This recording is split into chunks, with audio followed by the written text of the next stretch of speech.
নমস্কার সম্মানীয় দর্শকবৃন্দরা, পশ্চিমবঙ্গে বসবাসকারী যে সমস্ত দিনদরিদ্র খেটে খাওয়া মানুষ রয়েছেন, যাদের মাথার উপর কোনো ছাদ নেই এবং আবাস যোজনা লিস্টে আপনার নাম রয়েছে কিন্তু আপনি এখনও পর্যন্ত সেই টাকা পাননি, তাহলে রাজ্য সরকারের রাজ্য বাজেটে যে ঘোষণা করা হয়েছে প্রায় 11 লক্ষ মানুষকে কিন্তু আবাস যোজনা ঘরের টাকা দেওয়া হবে তাদের ব্যাঙ্ক অ্যাকাউন্টে।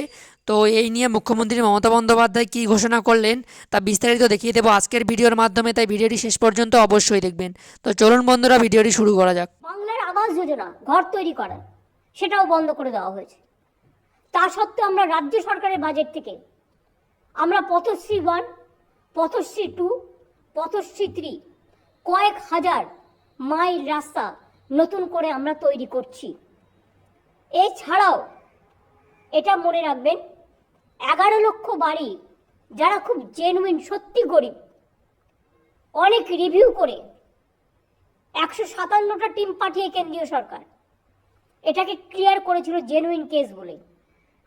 তাদের কাছে চিঠিও চলে গিয়েছিল, কিন্তু আজ পর্যন্ত সে টাকা তারা পায়নি। আমরা বাজেটে প্রভিশন রেখেছি, আমরা 1 মাস অপেক্ষা করব, তার মধ্যে কেন্দ্রীয় সরকার যদি টাকা ছাড়ে ওয়েল অ্যান্ড গুড, আর যদি না ছাড়ে তাহলে 1 মে থেকে আমরা এই 11 লক্ষ বাড়ির টাকা আমরা ছাড়বো।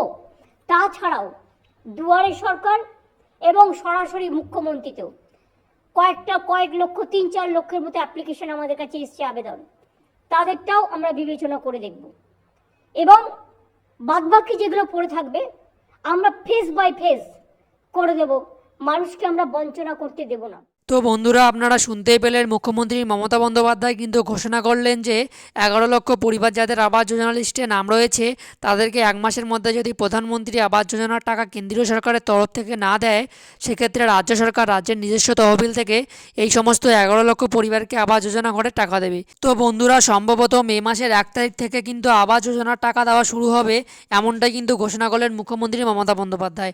তো কাদের কাদের আবাস লিস্টে নাম রয়েছে অবশ্যই কমেন্ট করে জানাবেন।